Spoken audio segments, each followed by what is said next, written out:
আমরা ইলম শিক্ষা করি, মাদ্রাসা শিক্ষায় শিক্ষিত হই। আমাদের লক্ষ্য যদি স্থির না হয়, লক্ষ্য যদি সঠিক না হয়, আপনারা হাফিজে কোরআন হচ্ছেন খতম তেরাবি পড়ানোর জন্য, সবিনা খতম পড়ার জন্য। কোরআনুল করিম শিক্ষা করার পরে মানুষের যদি জীবন মানের পরিবর্তন না হলো, তাহলে কোরআন থেকে সে কি ফায়দা হাসিল করল? কোরআনুল করিমের নিজস্ব তরিকা রয়েছে, যেটি আল্লাহর হাবিব সাল্লাল্লাহু আলাইহি সাল্লামের নিকট ছিল। আল্লাহর নবীর শ্রেষ্ঠ মুজিজার মধ্যে কোরআনের পাক হচ্ছে সর্বোত্তম মুজিজা। আর এর একটি কারণ ছিল যে কানা খুলুকুহুল কোরআন, 30 পারা কোরআন শরীফ, 6666টি আয়াত,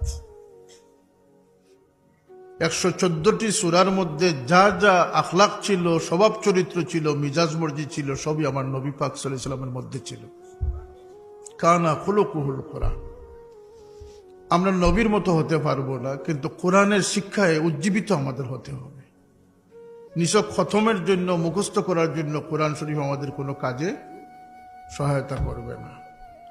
কোরআনুল করিম যারা পড়ে নিয়েছে তাদের কোরআনের নিজস্ব একটি ভাষা আয়ত্ত করতে হবে, একটি সমুজ তাদের মধ্যে থাকতে হবে, একটি মিজাজ তাকে গড়ে তুলতে হবে।